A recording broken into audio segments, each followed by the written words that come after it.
As grandes pirâmides do Brasil. A história que envolve a possível existência de, pelo menos, 3 pirâmides no meio da selva amazônica brasileira é uma das mais estranhas e misteriosas de que se tem notícia.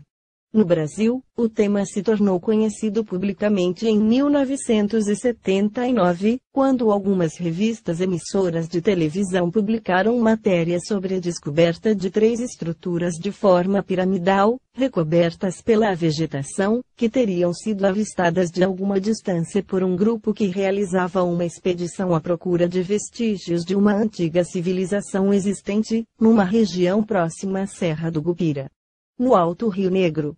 Após uma série de controvérsias, alguns especialistas afirmaram, mesmo sem terem visitado a região, que as fotos apresentadas mostravam apenas formações naturais, morros cobertos pela vegetação, com formatos que lembravam pirâmides. O fato é que o assunto morreu e nunca mais se ouviu qualquer publicação a esse respeito.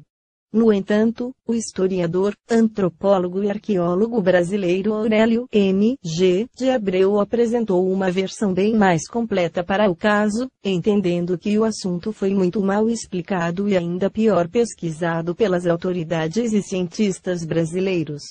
A história complicada começou em 1971, quando um piloto alemão que se encontrava em Manaus teve contato com um homem que dizia ser nativo da Amazônia, de uma região do interior, pertencente a uma tribo chamada Uga Mugulala, filho de pai alemão e mãe indígena, e que falava alemão correntemente.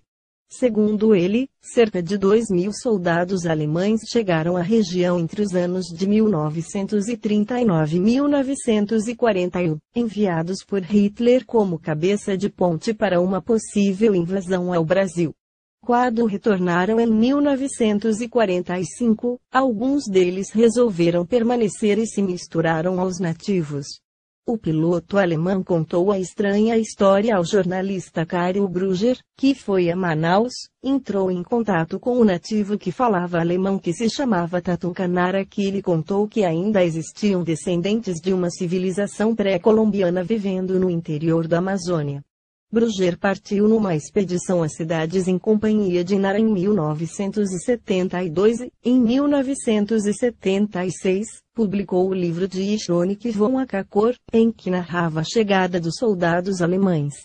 Disse que Hirsch von Daniken também resolveu pesquisar sobre o assunto e esteve em Manaus em 1977, também contatando Tatunkanara. Nessa ocasião, o nativo lhe disse que existiam 3 cidades habitadas no interior da Mata Acaim, Akakor e Atanise, que em Acaim existiria um objeto que teria sido entregue aos sacerdotes mogulalas milhares de anos atrás, por deuses que vieram do céu.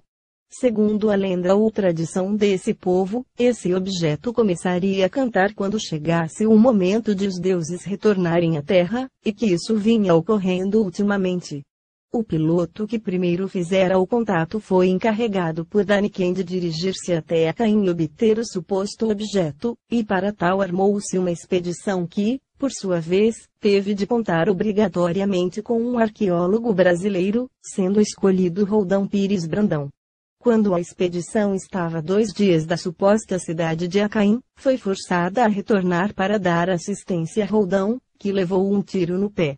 Segundo um comunicado da revista Ancient Skis, editado pela Ancient Astronaut Society, Roldão se teria ferido propositadamente para impedir que a expedição prosseguisse.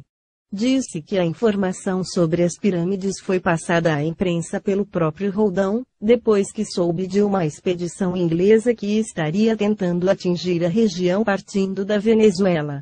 O jornalista Karl Brugger retornou ao Brasil em 1981 e tentou realizar mais uma expedição com Tatunkanara e um cineasta, mas a viagem foi suspensa porque o nativo disse que não haveria nenhuma segurança em atravessar a região, abalada por tribos em pé de guerra.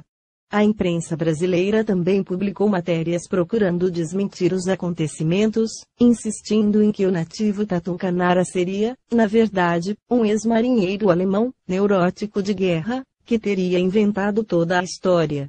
No entanto, o jornalista Brugger conseguiu colher material na Alemanha Oriental, um filme que mostrava a partida do grupo de soldados rumo à América do Sul e sua chegada à Amazônia. E as fotos obtidas são reais, por maiores que sejam as divergências.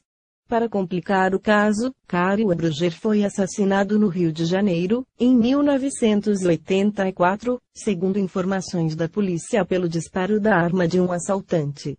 Esse assunto está ligado a uma série enorme de histórias que dizem respeito à possível existência de uma civilização pré-colombiana no Brasil, muito antes da chegada dos portugueses. Para alguns, como o próprio arqueólogo Aurélio de Abreu, não se pode descartar a possibilidade de que os maias tenham realizado uma série de viagens por mar, e instalado algumas colônias na região.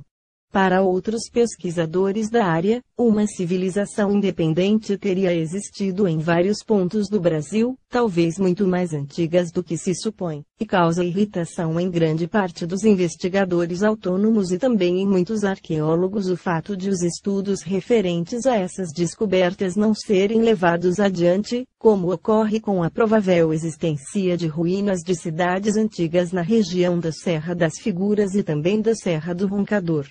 E Paraúna. Alguns estudiosos, como Peregrino Vidal, entendem que houve uma colonização sumeriana na América, com alguns contingentes sendo trazidos do Egito para elaborar as construções na região. Outros entendem que Atlântida teria sido o centro do qual partiram colonizadores, tanto em direção ao Egito quanto em direção às Américas, levando com eles as técnicas de arquitetura e construindo pirâmides semelhantes dos dois lados do oceano. Outras linhas de pesquisa entendem ainda que Atlântida seria a própria América, o centro do qual se teria originado uma série de civilizações, inclusive a egípcia, e não é de estranhar que sejam encontradas pirâmides na região do Amazonas.